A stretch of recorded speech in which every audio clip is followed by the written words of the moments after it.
Hello, and welcome to another episode of our Investor Spotlight series, where we dig into the ideas, frameworks, and strategies of the world's best investors.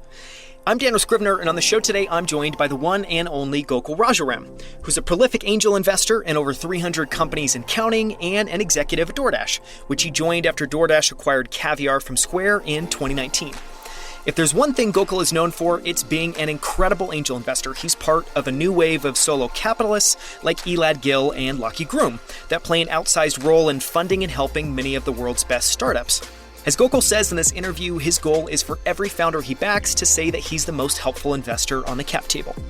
And if there is another thing that Gokul is known for, it's his expertise around product management and decision-making, including the S.P.A.D.E framework he created at Square for making transparent decisions at the highest levels.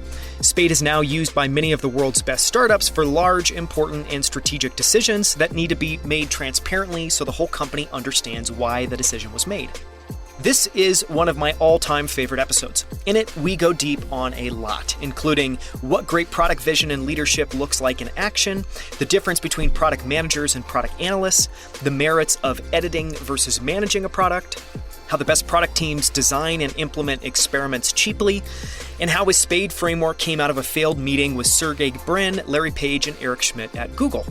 We even talk through a bunch of his controversial advice, from how to test your hypotheses with no-code tools and no engineers, to why small teams win, and why speed is the ultimate advantage for startups.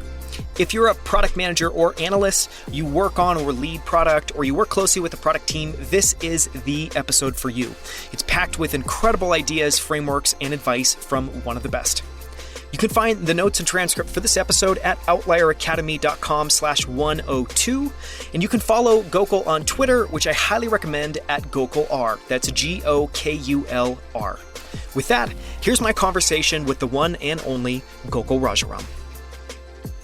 Gokul, it is a huge honor to have you on Outlier Academy to talk about all of your work investing and all of your great advice and experiences. Thank you so much for the time. Thanks so much for coming on. Thank you, Daniel. Great to be here. I know. It's been many years since we crossed paths at Square. So it's good to see your face again. I wanted to start by just having you share a quick overview of your background, because you've done a lot. You've done a lot of really impressive stuff. I want to, paint a little bit of a picture for people of kind of your journey and your experiences so far. Cool. Let's start chronologically. I have a couple of degrees in computer science. So I grew up in India, where I got a bachelor's degree in computer science. Like many people, I came to the US to go to graduate school. So I got a master's in computer science, and then joined a startup called Juno, which was an early ISP, as a software engineer. After a few years, I realized, and that was a great experience. I learned a lot, but I wanted to be a product manager. There was no role called a product manager at Juno. So I decided in order to change careers, I had to go to business school. So I went to business school, and then I moved out to the Valley, where I found my way to Google, which was very young back then. It was, I think, 600 or 700 people. So I was employee number 700 or 800 back in 2002, late 2002, early 2003. I joined Google. It was also one of the few companies that was hiring back then, because it was the post-dot-com bust era, where most of the once promising internet companies had essentially stopped hiring or were dead. And so Google was a great environment, worked with a lot of great people there, and was lucky enough to work on some good products, and stayed there for 5 years and decided to start a company, which I did with my brother, who was my co-founder, for over 2.5 years. The company did okay, but we went through the 2008 recession, which was challenging. And at the end, decided to ultimately sell the company to Facebook. And so we all of us joined as part of the team. We were a 10-person team. Most of us joined Facebook and stayed at Facebook for a few years, and then got a call from Square, which sounded really interesting. So joined Square for a few years. Was there actually for 6.5 years, working on a bunch of things, working on the merchant side of Square, and then worked on a business called Caviar, a food delivery service. And then ultimately Caviar was bought by DoorDash, which is how I joined DoorDash 2 years ago, and have been at DoorDash for slightly more than 2 years, and I'm enjoying it here.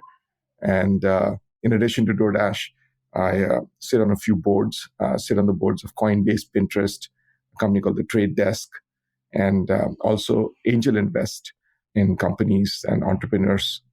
And the classic Silicon Valley trike of operating and investing and doing some board work.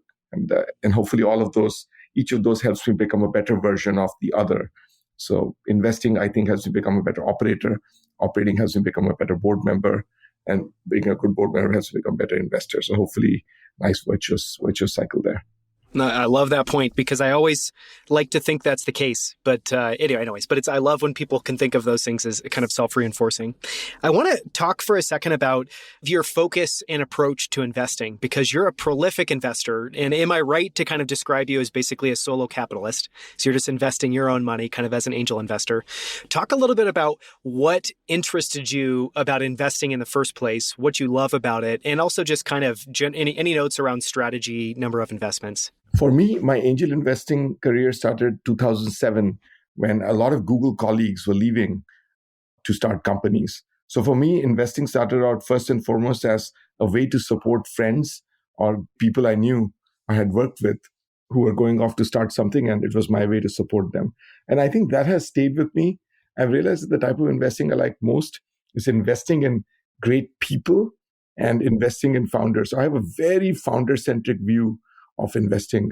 I think there are investors who believe that markets trump founders, but I've found that great founders, if faced with a challenging market, either pivot to a new adjacent market or create their own market.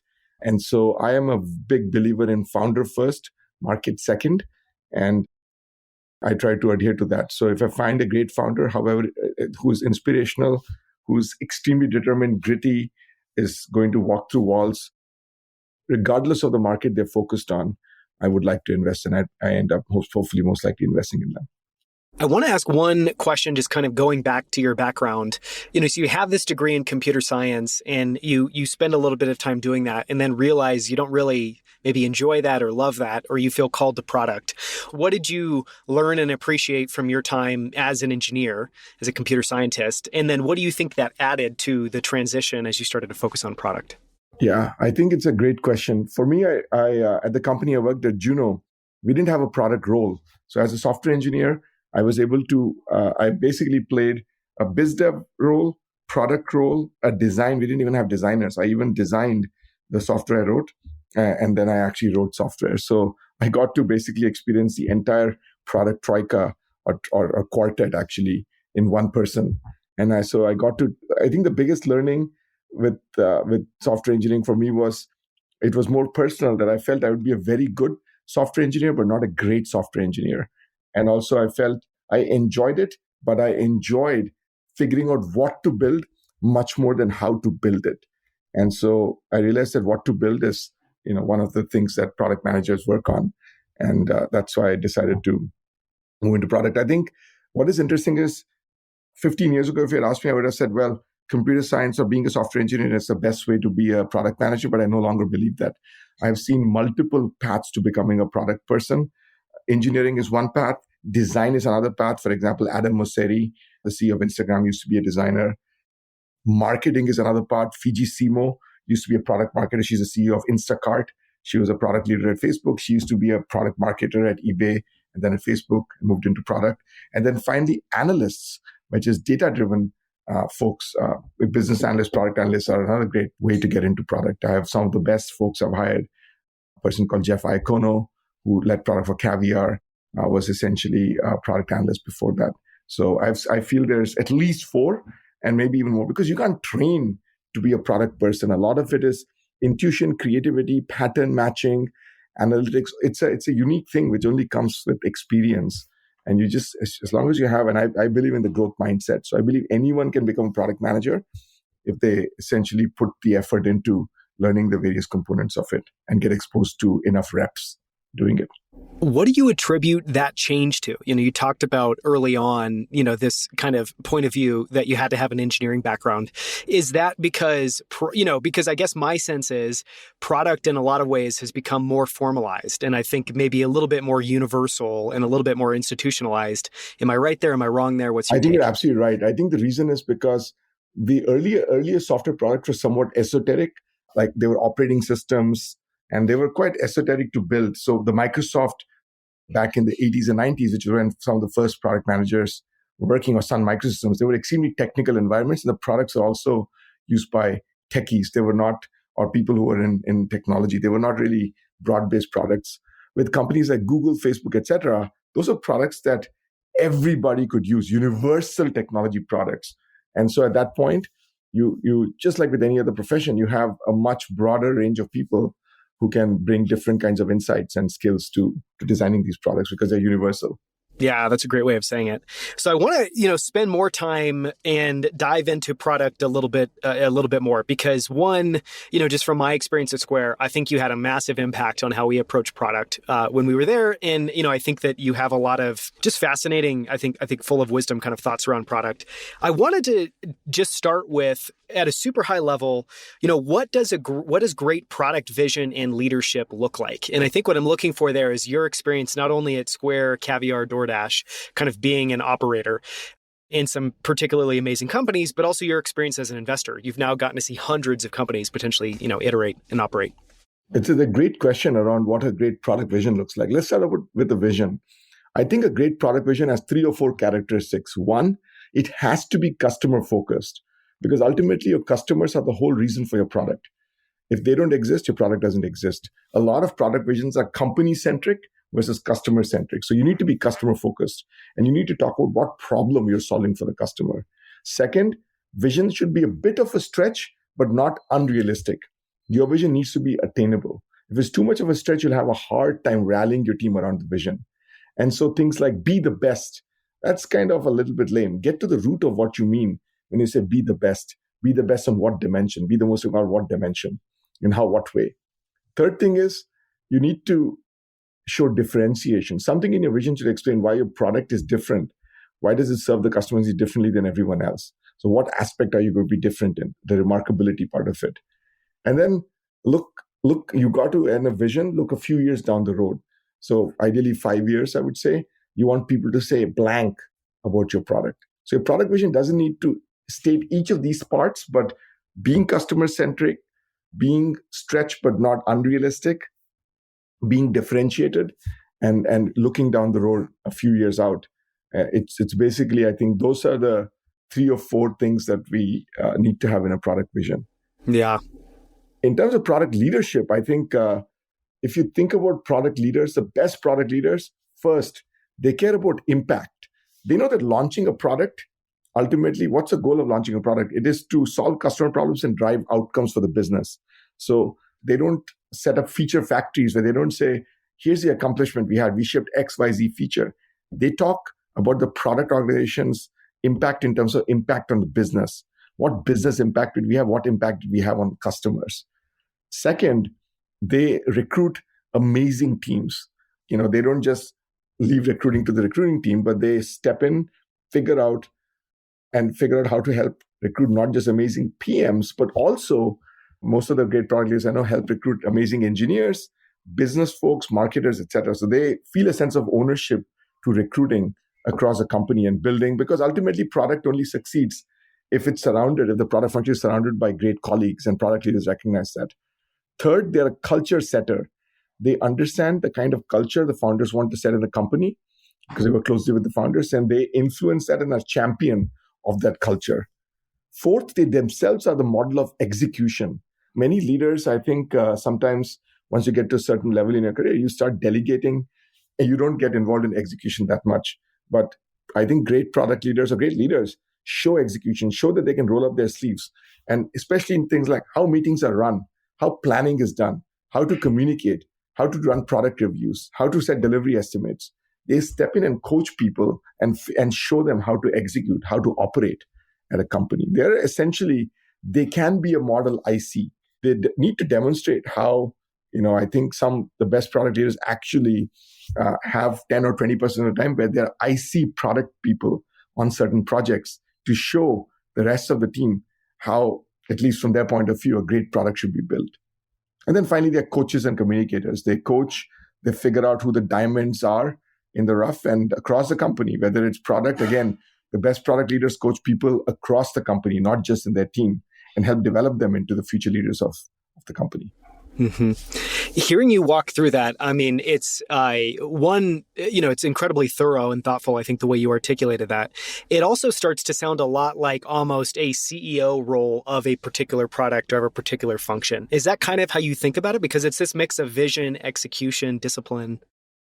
I used to think, again, 15 years ago, if you had asked me, I would have said the product person or the PM or the product leader is the CEO of the product. But I've realized that's the wrong way to think about it, because the CEO ultimately does manage the company and everyone reports to that person. But with the product person or even the product leader, the engineering leader, design leader, all of these people don't necessarily report to you as a product leader. And so I think of the product person as a facilitator first and foremost. And as you know, we used to call product managers editors at Square, but their job is to edit, to facilitate conversations between the builders. I think product leaders recognize that the people who actually build the product are the designers and the engineers and the analysts who provide the data to enable building.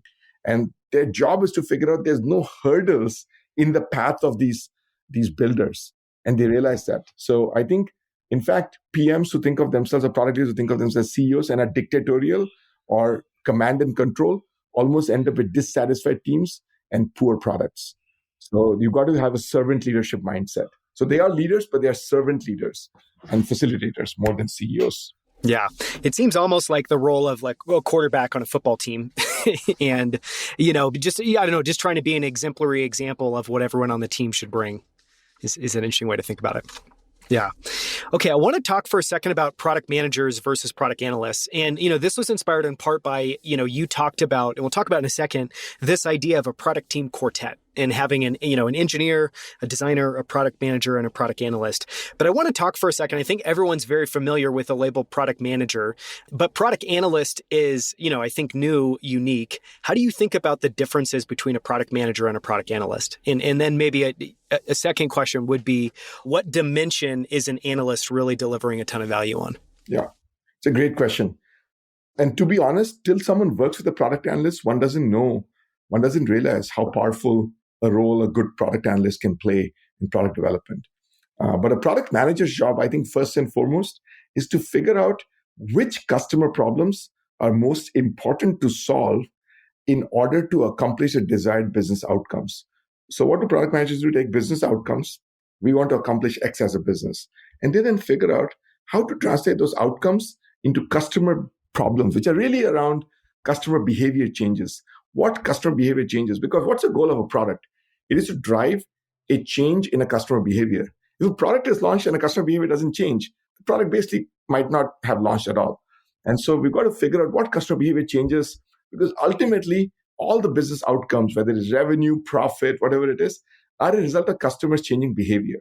Customers were not a customer. This person was not a customer. They became a customer. They were a customer that was only using the product once a month. Now the behavior changed. They're using it 5 times a month. They were not paying. They went to paying. So if you think about it, almost everything we think of is actually a change in customer behavior. So the product manager's job is to figure out what customer behavior changes will lead to that business outcome, and then to figure out what the best solutions are. What are the best ways tactically to basically change this customer behavior? So that's at a high level. I mean, it's a very, abstract way of thinking, but I think this framework is a good framework. Business outcomes, customer behavior changes, and then which features, which are really hypotheses around what things can move customer behavior. A product analyst role is really to deliver insights that help make these product decisions, that make these decisions around customer behavior changes. I think they do at least 3 things, if not more, very well. 1, opportunity sizing. So there's many different ways. It could be a certain behavior. For example, I said a customer is using us once we have 20% of customers use us 2 times a month. We want those people to use us 5 times a month. How do we change that? Now, there are many different ways that you could do that. What the product analyst helps do is try to figure out with each of these ways, what is the size of that opportunity? What is the impact of it? So can we predict it based on what we know about our customers, based on what we've done in the past? Can we predict the impact of these 5 different ways? Because ultimately, you got to prioritize, you got to sequence. And so which could be the most impactful way based on what we know? That's one. So it's almost a compass that tries to directionally estimate which direction to go in. Second, experiment design. And I think we'll hopefully get a chance to talk about that. But really, designing experiments to prove hypothesis. Once you say, let's run this experiment, this is the best experiment, this is the best way, this is our hypothesis on the best way to move this customer behavior. How do you run an experiment? How do you design it? How do you then run it and make sure it's statistically significant? And the third is quantifying, and this is a constant thing, quantifying underlying business relationships. There is something called an output metric. An output metric is, something, for example, revenue is an output metric, or even retention is an output metric. But what are input metrics? Input metrics are things that we control that lead to changes in output metrics. For example, if you're a delivery company, it's likely that if you can somehow improve the number of orders that you deliver within a certain period of time, if you can improve delivery times, it's probably going to result in an improvement in retention. But what is that improvement? Is it going to be because it's expensive to lower delivery times? What is the actual increase in retention? Is it worth, putting the energy, effort, money in to reduce delivery times in order to improve retention? So you need to know the relationship. Similarly, if you lower price, almost certainly people will order more. But what's the relationship? How much should you lower price? Should you lower price all the way to zero? Obviously, you can't do that.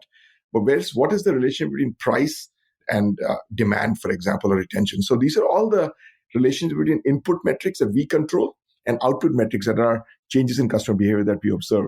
And if we don't know the relationship, we can't make good trade-offs around what to do. And we have to good analysts are constantly trying to run experiments to figure out or use data to figure out what's the relationship between things we control and things we observe later, which are the output metrics. So those are the three things. And then I think they also help us set goals.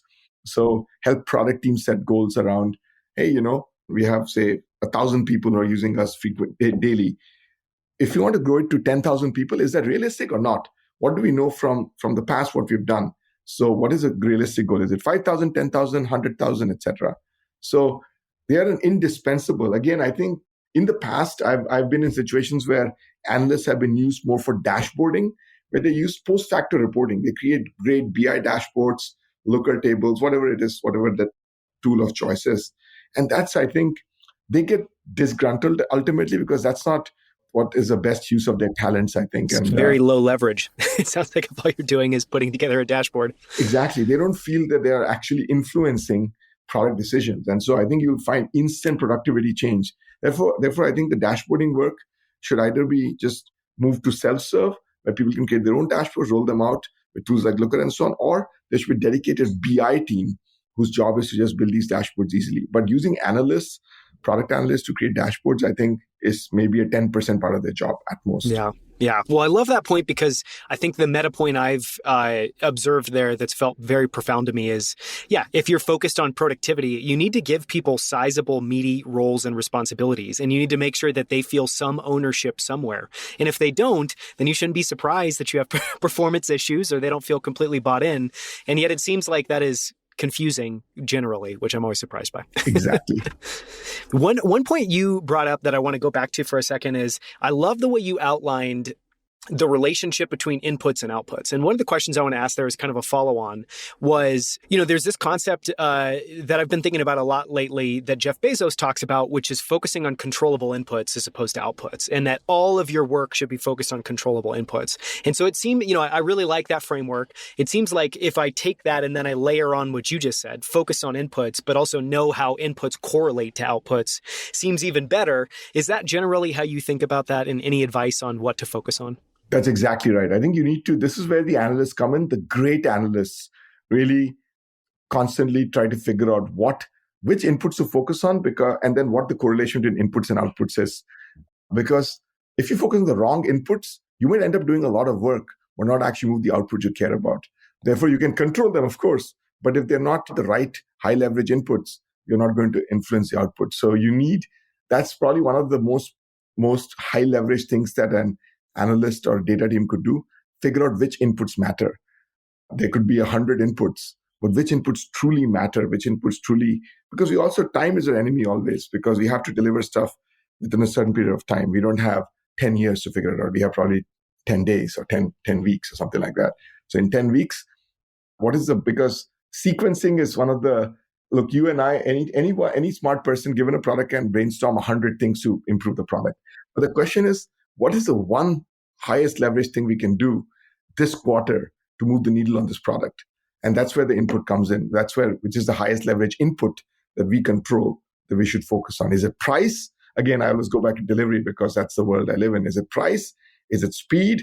Is it quality? Like there's many different things you could do on each of them. But if you don't know the right input to control you or to focus on, you could end up doing something that doesn't move the needle.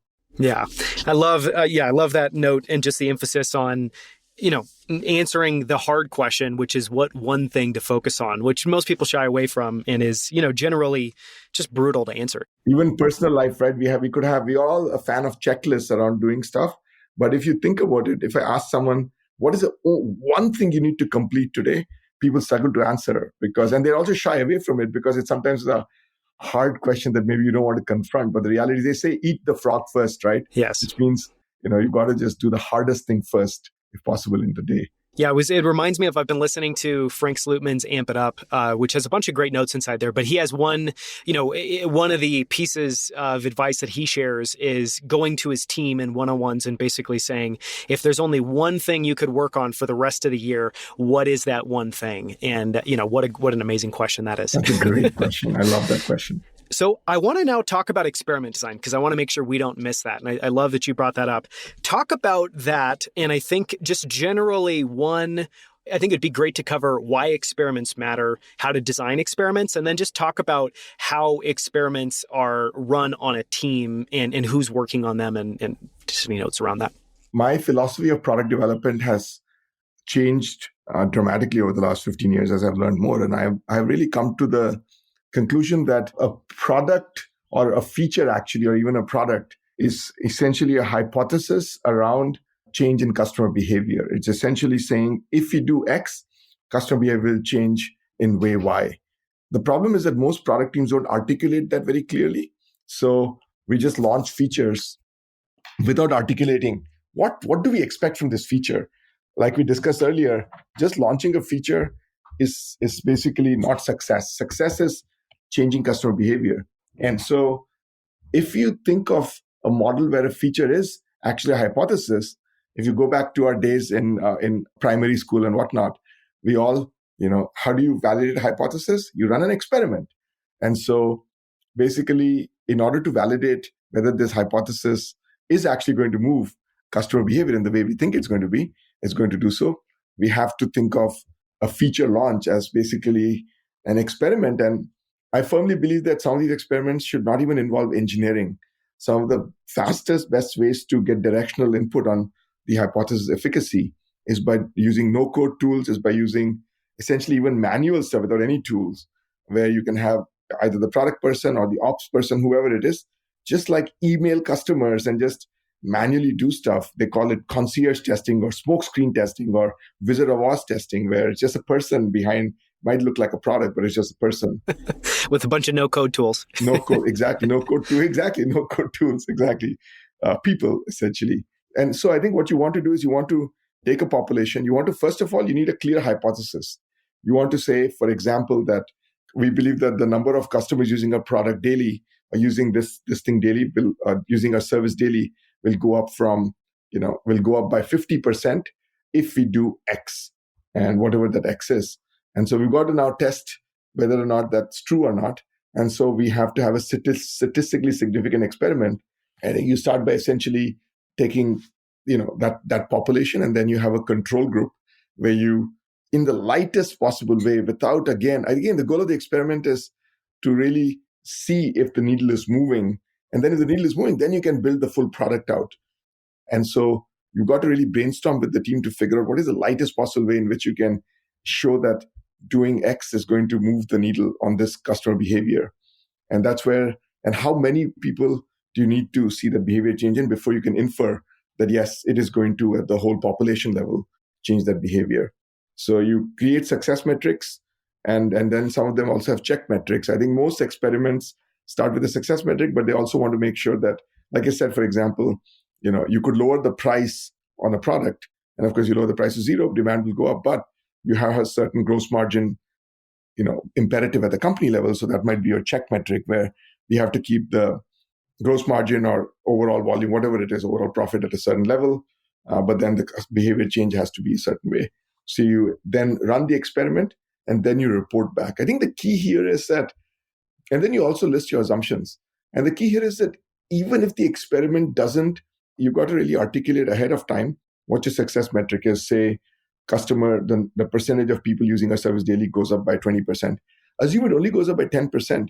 It's very important to then dig deeper and understand why we thought it would go up by 20% and why it didn't go up. And I think it's very important to learn why that delta was there or why it went up by 30%, not 20%. Because that learning is what really makes the product development team better. Once we understand why were fewer people? Is it because they didn't see the message? Is it because they didn't act on it? Where did the disconnect come? And then the best teams then say, great, we learned enough, so we're going to run this experiment again with a more refined approach because we've learned this. Then they run it again and a third time or whatever it takes to get to that 20% number or change the 20% number based on what they learned, and they declare it a success. But you cannot give up an experiment. Just like if a scientist gave up an experiment after one run, we would not see anything happen. So as a product team, if you truly believe that this is a high leverage thing, and you do, because you're not going to do an experiment for low leverage things, hopefully you already prioritize what's the highest leverage is, then you should be focused on, look, we cannot stop experimenting because it's a high leverage input we're not going to move. And so you've got to try this experiment and test it out and try a few different ways of running it till you see that move. And every time you run it, you basically send an email out to your stakeholders, which could be the company, which could be a broader team, whatever the case may be, reporting on, we're going to launch this experiment. And then after the experiment runs, probably for a couple of weeks, here's the results, here's what we learned, here's the next steps. And you keep doing the rinse and repeat till you conclude success on the experiment or hit the success metrics.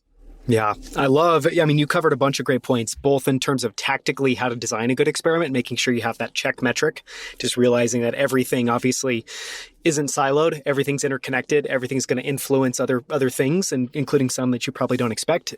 And just the focus on learning there. I wanted to ask kind of one, I don't know, maybe going from there and going slightly higher. I think it'd be interesting for a second to talk about why thinking in terms of experiments is so valuable, because I think that's something that, in my experience, I think data-driven companies and just generally the best product teams, the best companies, I think really have a culture of experimentation because they realize, I think, one, there's some intellectual humility that comes with embracing experiments of just saying, we don't know what we don't know. And our goal here is to basically be like scientists, always trying to move this forward. And so we should always be doing experimentation. But the question I want to ask is, one, if you could just talk about why experimentation is so important culturally and including in product, but also, is there an approach where it's like an embrace of experimentation versus a deterministic view of product design? Is it deterministic plus experimentation? I don't know, talk a little bit about how experimentation fits in to just the bigger picture. I believe that you talk to good product development teams do two things. They continuously talk to customers and they continuously run experiments. I think talking to customers and really interviewing them and trying to better understand their life, their stories, not trying to nudge them one way or the other to bias them, but just open-ended questions that understand, how their life is, especially as it relates to the product. How do they last use the product? Not even use the product. How do they last perform a certain action which the product is designed to fulfill? Helps us uncover customer pain. Experiments. So I think, how do you uncover what are the biggest pain points or needs of the customer? By talking to customers. And then how do you actually validate? So that's the customer pain points. But then there are many different ways that you could solve this customer pain point.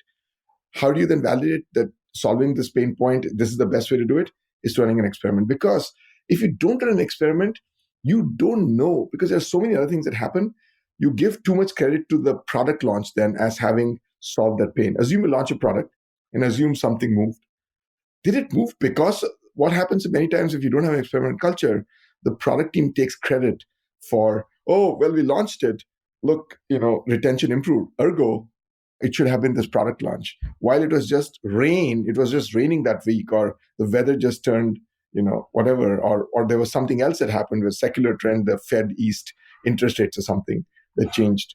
And so I think without experiment, you can never truly understand the impact of, and most good product teams want to understand what the real impact was. And you can't really understand whether the features you're launching are having an impact or not. And you basically get suckered into believing drinking your own Kool-Aid because you just believe correlations. And so there is impossible to really understand causality without running experiments. Yeah, no, it's really well said. So run experiments both, I think, to better understand ground truths and reality and just make sure you're not, kind of seeing things in a distorted way. And also run experiments because you may know what needle you want to move. You may know what problem you want to solve. It doesn't mean you know tactically how to go about and do it. So run experiments to figure that out. It's almost like coarse graining versus fine graining. Okay, I want to talk for a second about editing versus managing, because obviously we both spent time at Square. There was, just for a quick bit of background, and then please correct me, add to this, Gokul. But at Square, largely, push of Jack Dorsey, he really wanted everyone that was involved in product at Square to think of their role as editing, and that's different than managing. It's much more like you have a story or a narrative you're trying to tell and you're shaping it. I think shaping is maybe another interesting word instead of editing. Talk about what you think is valuable in this concept of editing versus managing, and just anything that you took away from that idea.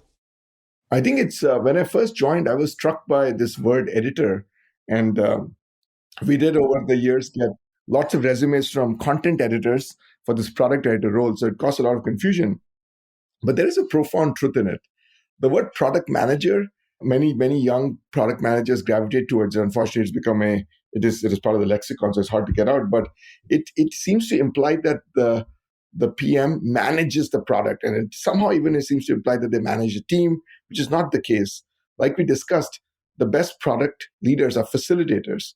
They know that the real builders are the designers, the engineers, the people who are building the product, and their goal is to really make sure the problem is clearly stated, and the people who are building the product, they facilitate a great brainstorming of different approaches to solve this problem, and they run experiments to figure out which of these approaches is the best one. The role of editing, I think, is really to focus on doing less, not more.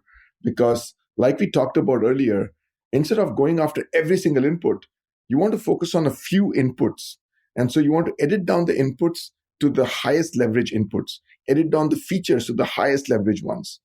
And the best product leaders also focus on, Jack is an epitome of that, right? I think if you look at every product he's involved with, whether it's Twitter, Square, Cash App, the products are whittled down to just simple elegance. You can, of course, unlock more complexity.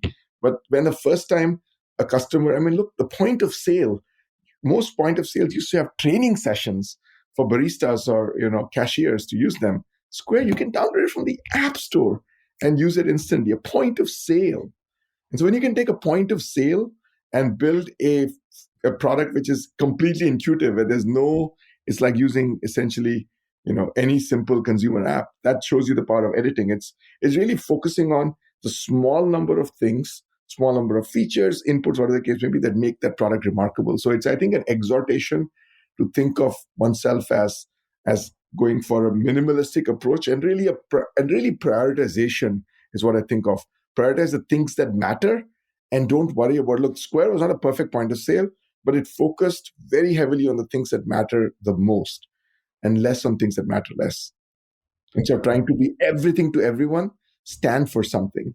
Yeah. So distill down, focus. Yeah. Spend an inordinate amount of time on prioritization and just making sure that you're focusing on highest leverage thing. And basically, it really is, you're trying to create a forcing function to make sure that it's basically a check and balance, just to make sure that you're, investing those resources in the right way, which I think, generally a lot of companies don't do well. I want to talk briefly about decision-making in S.P.A.D E, because you have this framework that you came up with that has, taken off, and people have shared their own stories about how it's been helpful at them for making decisions.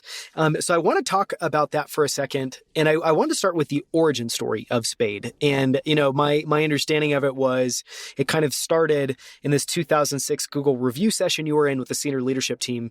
Just share that story and then how that led to the creation of a different decision-making framework. Yeah, it's a crazy story. 16 years ago, I was working in product at Google, and we were doing a review with Eric Schmidt, the CEO back then. I was on the ads team. It was something around display advertising.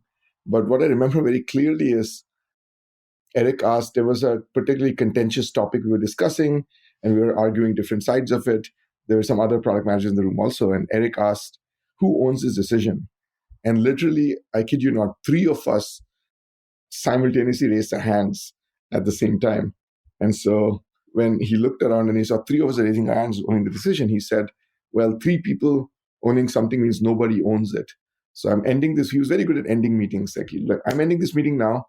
Go back and then don't come back until you figure out who owns this decision. And so it was a pretty sobering thing where we had gone in, essentially, trying to make this point, and then here the meeting was shut down, and because of a lack of a clear owner of the decision. And really, what it brought to me, and countless other episodes confirmed later, is that consensus doesn't work.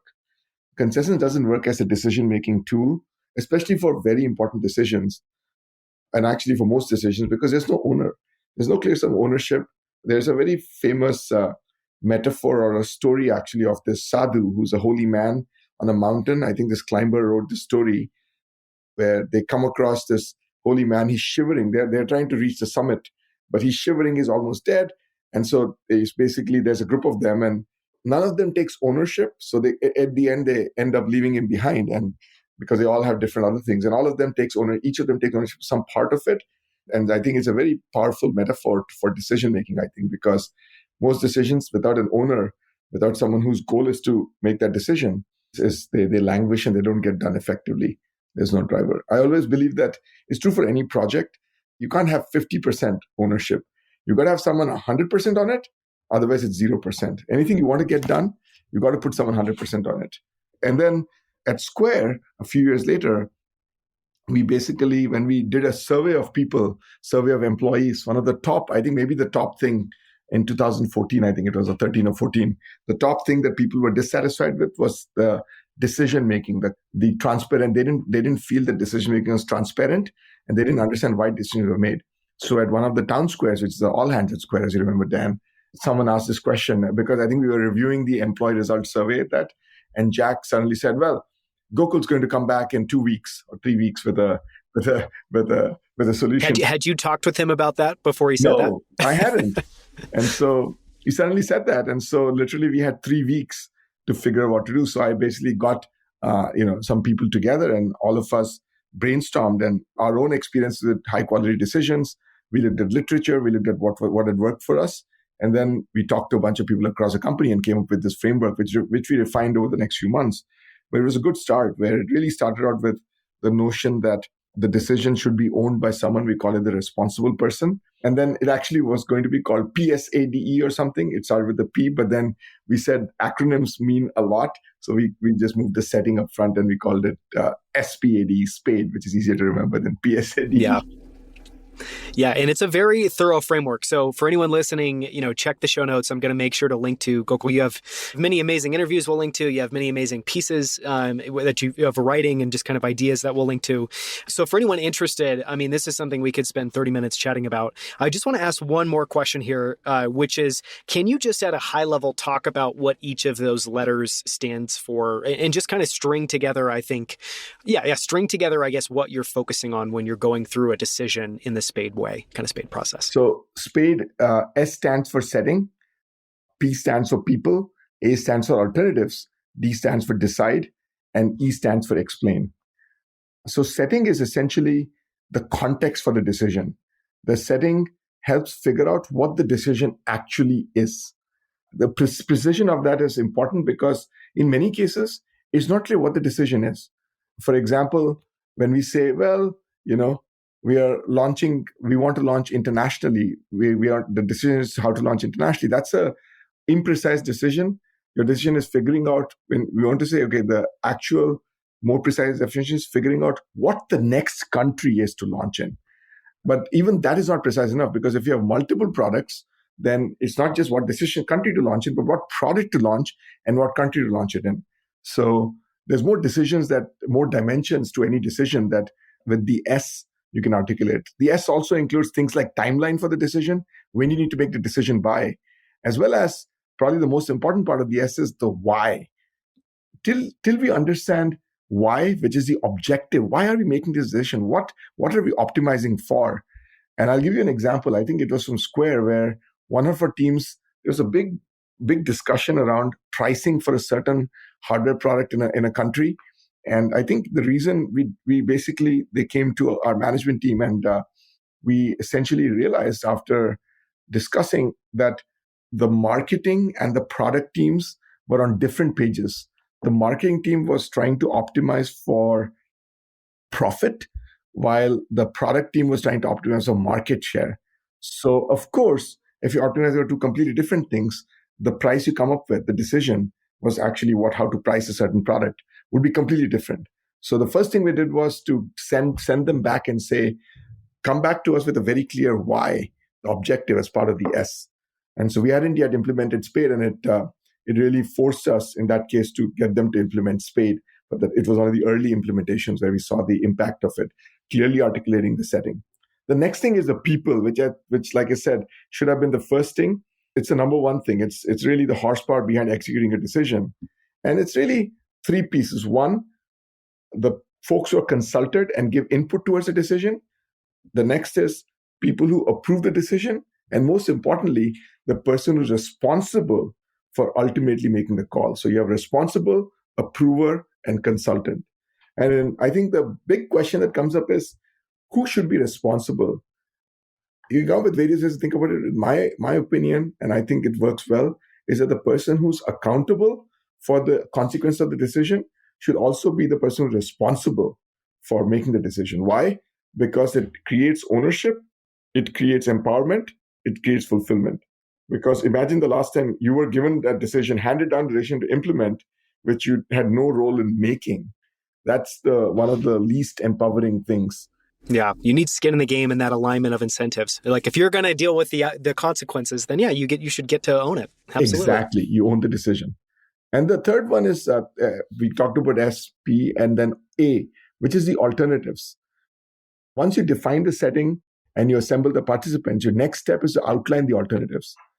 An alternative is a view of the world. So it's essentially a different way. You could argue that when we're talking about product development, a decision or an outcome you want to get to is customer behavior change.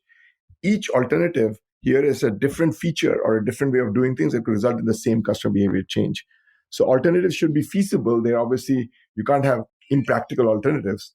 They should be realistic. They should be diverse. In other words, one of the big mistakes I see folks making is people have alternatives, but they're all exactly very similar to each other. They're not very different. And so, for example, if you think about pricing, the alternatives people come up with could be, well, charge $5, charge $6, charge $8. They're all kind of very similar. That's not really what the goal is. The goal is $5 better than charging 2%, than charging $5 plus 2%. Those are three completely different ways of thinking about it. Is a fixed price better, a percentage better, or some blend better? And then once you figure out that, then you can actually micro-optimize it as 5, 556, etc. And so you want to have a diverse set of alternatives.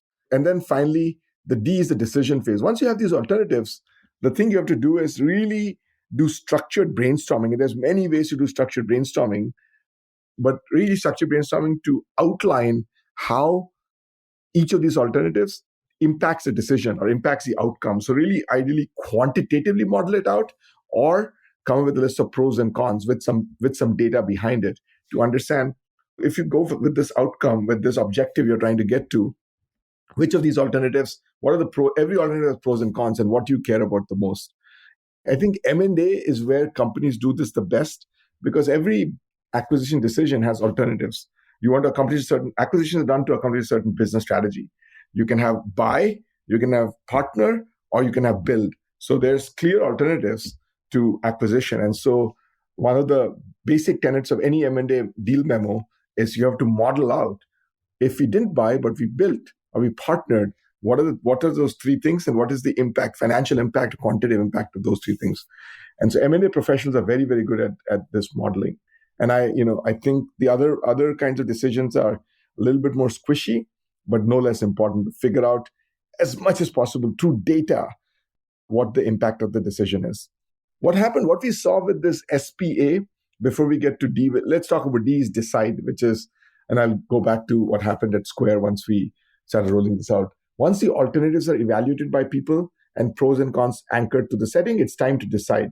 And essentially, you've got to essentially have a discussion, but ultimately, you've got to have people I like taking input from people privately. So essentially people, based on looking at all the data, you basically ask folks to tell you privately, each of them, the consulted folks, what it can be by email, by Slack, SMS, whatever the case may be, what alternative they choose amongst all the alternatives and why they choose it.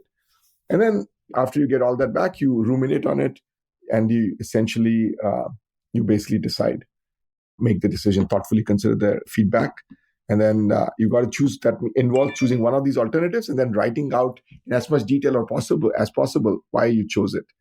And then finally explaining.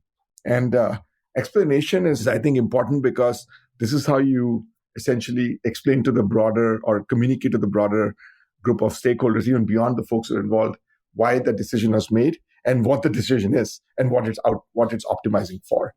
You want to run the decision and the process by the approver to make sure there's no veto. Typically, approvers don't really veto things unless vehemently disagree with the process or the way it was done. And approvers' goals is really to monitor the decision process, not the result. And then you want to also make sure that folks who are involved in that decision are committed. We have this phrase, disagree, but commit. You want to make sure even if people disagree, because you need them to execute, you need a group of people to execute on the decision, help you execute on the decision. And one of the failure modes is where people say, oh yeah, decision has been made, but then they kind of undermine the decision through actions, even if they don't say it otherwise. So you want them to explicitly, in a public setting, say that I disagree, but commit. It's called a commitment meeting.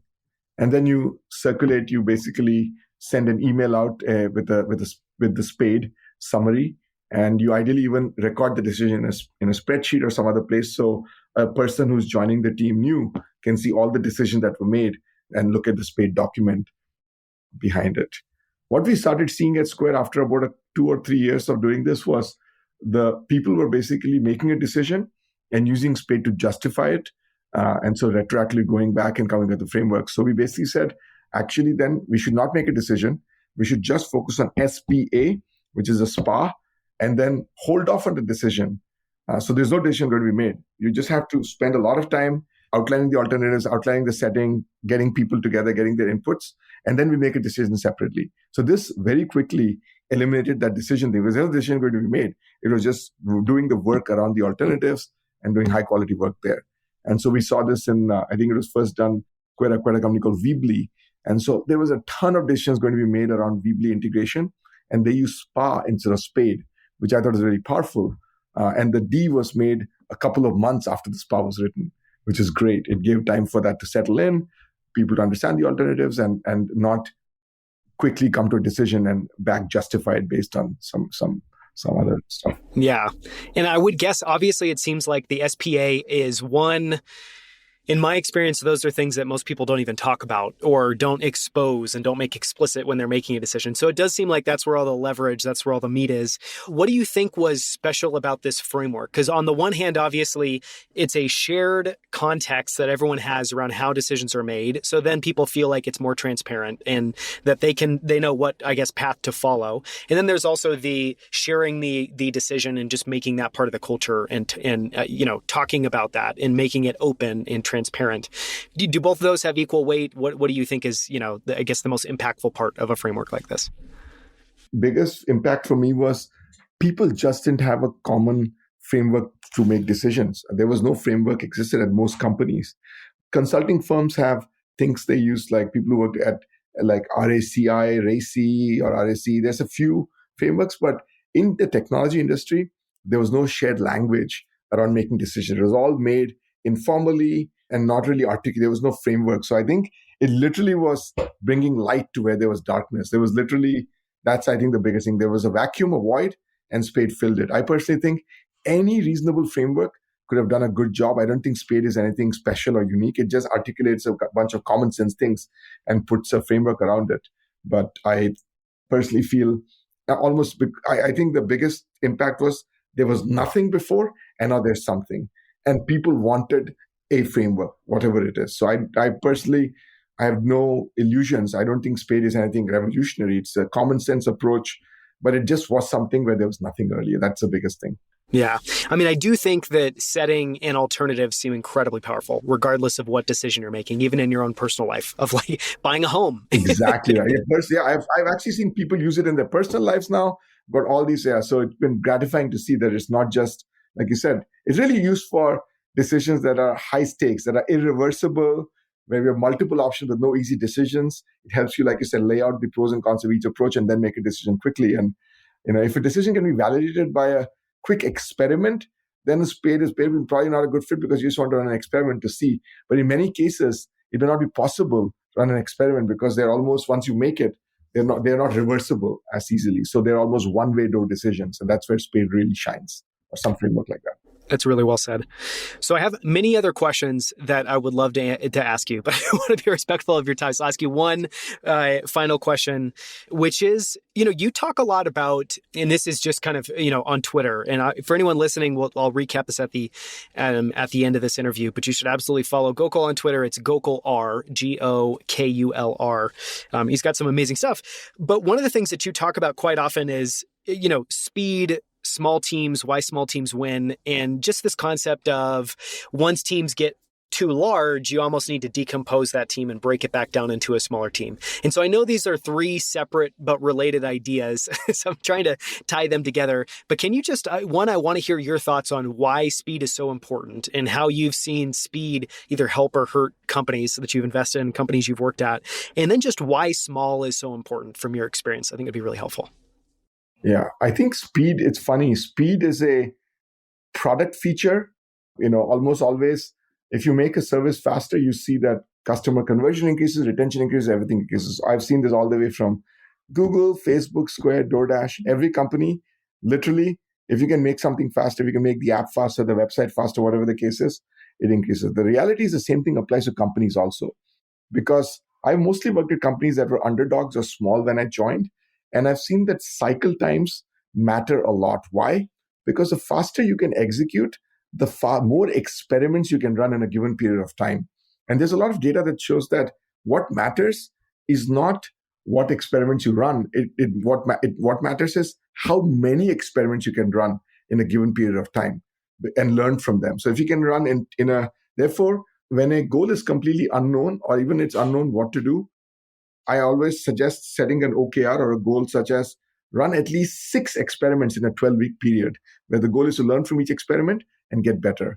And I promise people that if you can run 6 good experiments where each builds on the learnings from the prior one, you'll actually get to a very good place by the end of the quarter, even if you don't know where you're setting out. And so speed means that you can actually run experiments faster and you can learn faster and you can move faster, because competing against large companies, incumbents, I've always been an underdog at underdog companies. The only thing you have going for you is speed. That is your asset. If you lose that, you're done. If you're running experiments at the same pace as your much larger competitor, you're not learning faster. You're not getting better faster. And I think this is why I think speed and size of team are tightly coupled together, because when you want to do something, you need to coordinate.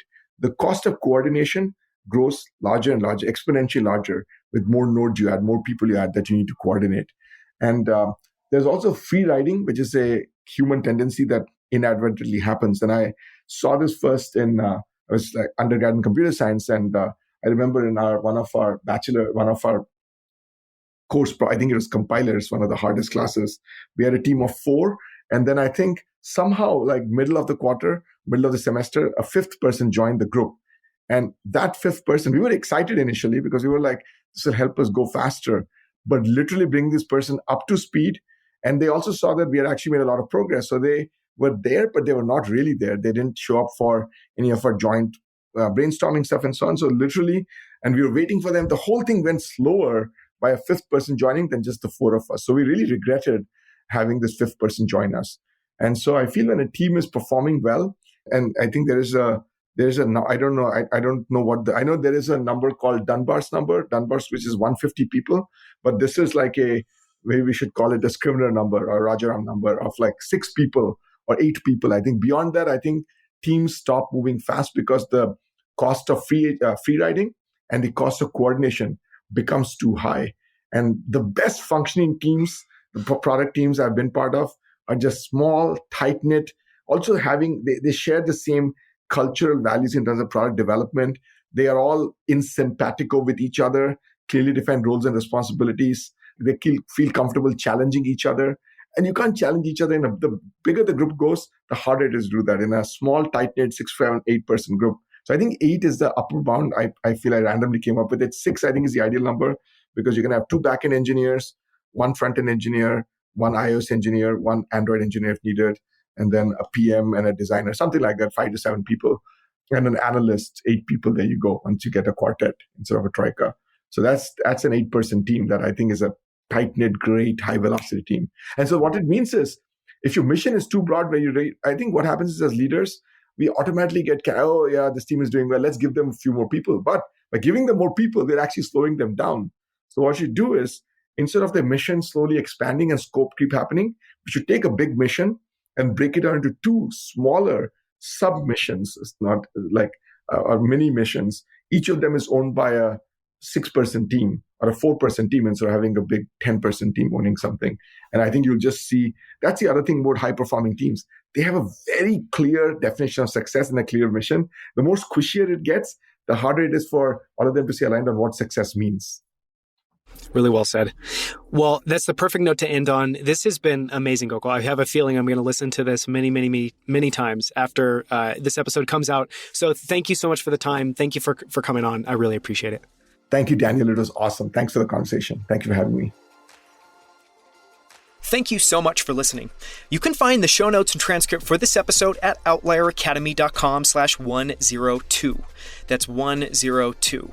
At outlieracademy.com, you can find more incredible interviews with investors like Joey Krug of Pantera Capital, Rinnik Paley of Stratos, James Currier of NFX, Simon Mikhailovich at Bullion Reserve, and Dan Roller of Moran Capital Management. You can now also find all of our interviews on YouTube at youtube.com/outlieracademy. On our channel, you'll find all of our full-length interviews as well as our favorite short clips from every episode, including this one. So make sure to subscribe to get notified whenever we share new videos each week. And if you haven't already, follow us on Twitter, Instagram, and LinkedIn at Outlier Academy. Thank you so much for listening. We'll see you right here next week on Outlier Academy.